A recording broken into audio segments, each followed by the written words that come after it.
Shalom Bapak Ibu Saudara yang dikasihi Tuhan Yesus Kristus, dimanapun kita berada, damai dan sukacita semoga melimpah senantiasa dalam hati dan kehidupan kita semua.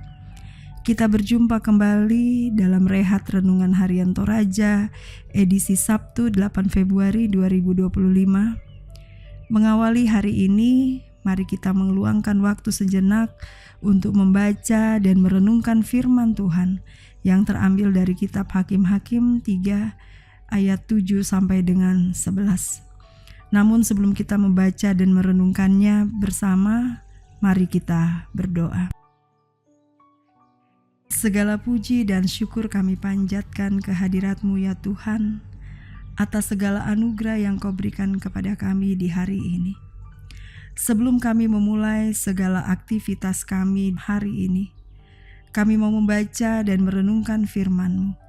Buka hati dan pikiran kami ya Tuhan, dan berikan hikmat kepada kami, agar kami boleh menjadi pelaku firman di dalam kehidupan kami ini Tuhan. Di dalam nama Tuhan Yesus kami berdoa. Amin. Hakim-Hakim pasal 3 ayat 7 sampai dengan ayatnya yang ke-11. Diberi judul Otniel. Orang Israel melakukan apa yang jahat di mata Tuhan. Mereka melupakan Tuhan Allah mereka dan beribadah kepada para Baal dan para Asyerah.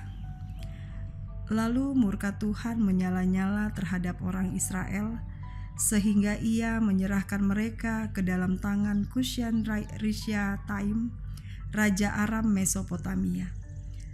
Selama 8 tahun, orang Israel takluk kepada Kushan-Rishathaim. Lalu orang Israel berseru kepada Tuhan, dan Tuhan membangkitkan seorang penyelamat bagi orang Israel yang membebaskan mereka, Otniel bin Kenas adik Kaleb. Roh Tuhan menghinggapi dia, dan ia menjadi hakim atas orang Israel. Ia maju berperang. Lalu Tuhan menyerahkan Kushan-Rishathaim, Raja Aram, ke dalam tangannya, sehingga ia mengalahkan Kushan-Rishathaim. Lalu negeri itu tentram selama 40 tahun. Kemudian Otniel bin Kenas meninggal. Amin firman Tuhan.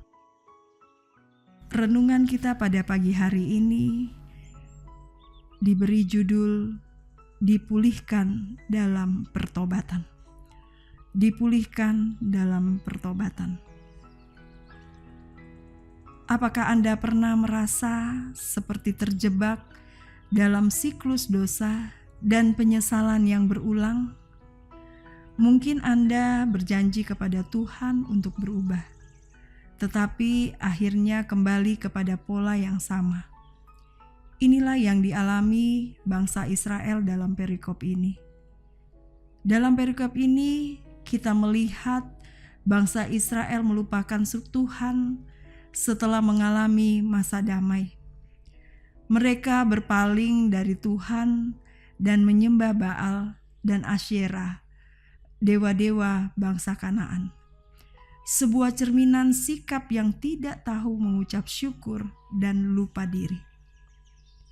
Bapak, Ibu, saudara-saudari, seperti bangsa Israel, kita pun bisa terjebak dalam penyembahan berhala masa kini.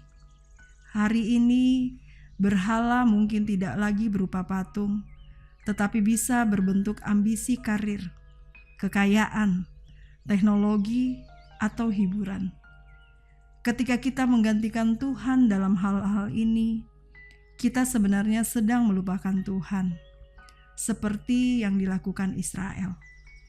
Dunia menawarkan banyak hal yang terlihat menarik dan memberikan kepuasan sesaat, tetapi pada akhirnya membawa kita ke dalam kehampaan. Namun ada kabar baik.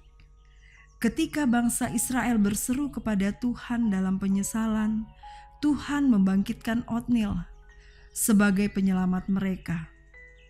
Ini adalah gambaran kasih karunia Tuhan yang selalu siap memulihkan kita ketika kita bertobat. Roh Tuhan turun atas Otniel, memberikan dia kuasa untuk membebaskan Israel dari penindasan. Di sini kita melihat bahwa pertobatan bukan sekedar meminta maaf, tetapi mengakui dosa kita dan kembali ke jalan Tuhan yang selalu setia memulihkan kita. Yesus Kristus, Sang Penyelamat, telah datang untuk membawa kebebasan dan pemulihan dari perbudakan dosa.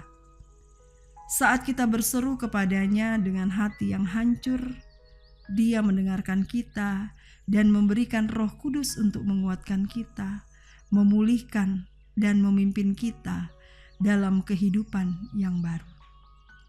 Tuhan tidak pernah menutup telinganya ketika kita berseru dengan hati yang tulus. Pertobatan bukan hanya sekedar ucapan di bibir, tetapi juga perubahan hati. Datanglah kepada Tuhan dengan kesadaran bahwa Anda membutuhkannya lebih dari apapun. Mintalah Roh Kudus menganugerahkan kesadaran dan kekuatan setiap hari. Amin. Mari kita berdoa. Bapa kami yang di surga, kami bersyukur boleh diperdengarkan firman-Mu di pagi hari ini. Ajar kami Tuhan untuk selalu mengundang Roh Kudus, untuk selalu hadir di kehidupan kami, agar kami boleh selalu mengandalkan Engkau di setiap hari-hari kami, dan selalu kuat dalam menjalani kehidupan ini. Berkati kami Tuhan atas setiap apa yang akan kami kerjakan di hari ini. Semoga apa yang kami kerjakan boleh berkenan di hadapan hadirat-Mu. Kami juga berdoa Tuhan buat kami yang bergumul dalam segala hal. Tuhan, mari Engkau berkati kami. Beri kami kekuatan, kemampuan untuk melewati setiap pergumulan yang kami hadapi. Bahkan setiap tantangan dan rintangan yang ada di depan kami. Kami juga bersyukur dan berterima kasih buat hal-hal yang baik yang boleh kami rasakan.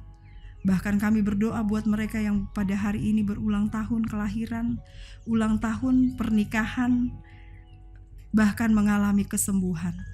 Atau apapun itu Tuhan, terima kasih untuk semuanya. Terima kasih juga Tuhan untuk renungan yang kami boleh baca dan renungkan bersama di pagi hari ini. Kiranya Engkau memberkati kami. Ini doa kami Tuhan dan ungkapan syukur kami yang kami bawa di dalam nama anak-Mu Yesus Kristus yang adalah Tuhan dan Juru Selamat kami yang hidup. Amin. Demikian rehat yang boleh kita dengarkan pada pagi hari ini.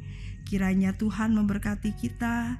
Selamat berkarya, Tuhan Yesus memberkati.